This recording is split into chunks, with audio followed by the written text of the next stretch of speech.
Marvelous hello, friends and loved ones, and welcome to the third installment of my Shantae 20th anniversary celebration. Now, today I am going to be looking at what many consider to be one of, if not the best game in the entire franchise. This is the game where Shantae really seems like it made its mark as a beloved franchise. That's right, folks, today I am looking at Shantae and the Pirate's Curse. Shantae and the Pirate's Curse came out in 2014, just a few years after Risky's Revenge hit the DSi Workshop. It originally came out for the 3DS and also came to the Wii U just a few months later, making it the first title to release for a home console. Pirate's Curse eventually made its way onto Steam, Stadia, and Station 4, Play. But for the sake of consistency, like with the previous two titles, I'm playing the physical copy that was released for the Nintendo Switch, which is one of the versions to come with a special minigame in the shop called Shantae Nab, that was based off of an official Shantae microgame that Matt Bozon made for the DS title WarioWare DIY, so that's pretty fun. I'm really bad at it. So the game picks up shortly after the events of Risky's Revenge. Remember how last time I said there was one pretty big thing that changed, but I'd save talking about it for next time, which is currently this time? See, Shantae didn't just beat Risky Boots and everything was fine. Risky used the magic lamp to steal Shantae's magic to create a Nega Shantae, which Shantae destroyed, leaving her as a normal human rather than a half-genie. The actual game part of Pirate's Curse opens up with another attack on Scuttletown, and I want to say right off the bat that compared to the previous titles, Shantae controls like a dream in this game. It's hard to explain, but even her basic movement just feels so much more fluid and fun to control. After making it through the level and getting fired from her guardian job for the third time, this time for attacking the rightful new owner of Scuttletown, the Ammo Baron, Shantae is captured by Risky Boots, who informs our former half-genie that her old captain and mentor, the Pirate Master, may be returning due to the magic surrounding his grave weakening after the events of Risky's Revenge. The two put aside their disdain for one another and agree to travel to 5 different islands, defeat the bosses found in the Dens of Evil, and attempt to halt the Pirate Master's resurrection. Unlike a traditional search action game, Pirate's Curse spreads its map out across a series of disconnected areas, and I personally don't mind this approach. Every island has its own distinct feel and gives you a mini objective to tackle before you explore the actual dungeon. Like saving these bikini girls' vacation by using the smell of ham to turn the waterfall back on. Don't think about it. Just don't think about it. Just think about how hot they are instead. Each island feels like its own mini-adventure, and whether you're carrying an injured Roddy Tops through a haunted forest, or sneaking into the underworld to see what human Roddy Tops looks like, and she's got me drooling more than that giant lummox on Saliva Island, or when Shantae and the other leading ladies get mistaken for a princess and are forced to wear these skimpy costumes and Roddy Tops looks. Okay, I really need to stop talking about how hot Roddy Tops is. More like Hottie Tops.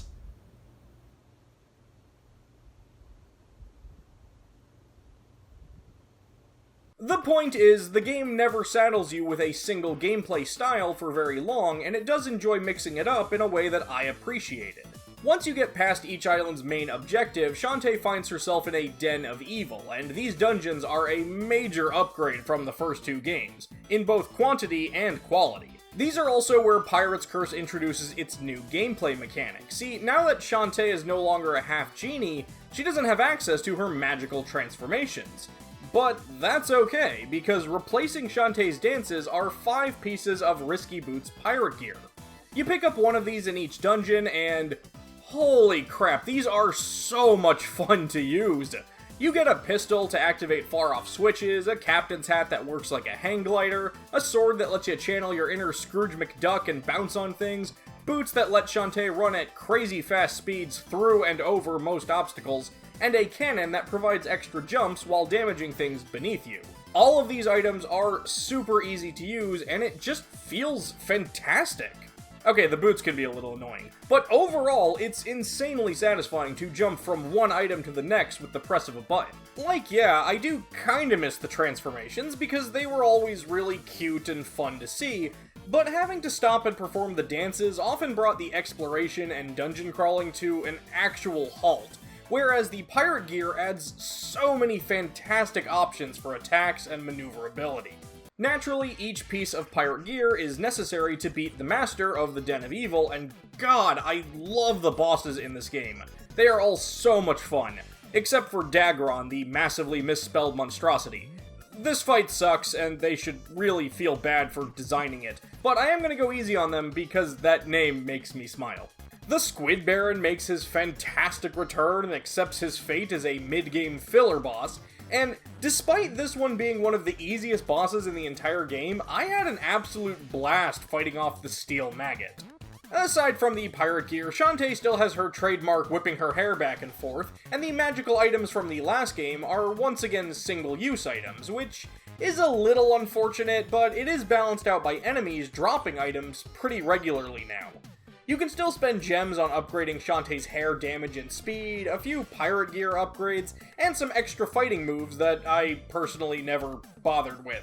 Which is a little unfortunate because after I beat the game I realized those count towards completion, so my file got left on 94%, but whatever. What do I look like? Some kind of completionist? So yeah, overall with Shantae and the Pirate's Curse, the world design is better, the dungeons feel great, the pirate gear is a blast, the bosses are sweet, except Dagron, and honestly, the story is a lot of fun too. Shantae games never feel like they take themselves too seriously, and there's just a good sense of humor throughout things, but they also do remember to pepper in some genuinely interesting and heartfelt moments. I mean, I've always liked Risky Boots, but this is the game that really made me enjoy her as a character. Exploring her history and her relationship with Shantae just felt really nice. There's also a good balance of character moments from our recurring cast, like Bolo, Sky, and Roddy Tops. Like how Sky is dating... Wait, Barracuda Joe? Oh, jeez. Joe? You can do so much better, my dude. Throughout Shantae and the Pirate's Curse, there are really only two main collectibles. The first are these super adorable heart squids that replace the heart holders from the first two games. Whenever you collect 4 of these crazy cute cephalopods, you bring them to the Squidsmith, who, by the way, is a strong contender for, like, the hottest character in a series practically infamous for its hot characters. Then she melts them down into a brand new heart container for you. The other main collectible is the dark magic dropped by these corrupted Tinkerbats called Cacklebats. There are 20 of these things hidden throughout Sequinland, and you actually have to find all 20 of them in order to get the game's true ending. Those are the only real collectibles, but there are still a few fun secrets to uncover, like a hidden dungeon that uses the original Game Boy style background and music. It would have been cooler if the enemies and gems in this area also had the Game Boy aesthetic, but I still think it's pretty awesome. Anyway, despite Shantae and Risky's best efforts, the Pirate Master ends up coming back. We also discover that Risky had been using the dude's skull as her belt and bustier, which... I mean, I can think of worse places for your face to end up when you die. The final stretch of the game is through the Pirate Master's Palace, and it's a pretty good obstacle course testing your capabilities with all the different pieces of pirate gear. Shantae uses the gear to fight off the Pirate Master until... well, you know what? I'm gonna leave the details of what happens completely out here. Because if you got all 20 Cacklebats, you do get treated to a pretty nice ending, and you all deserve to see that for yourself. Let's just say the good guys win, Shantae and Risky part ways, and things once again return to the status quo. Shantae even manages to restore Scuttletown to the way it was before the Ammo Baron took over. Hooray! A happy ending!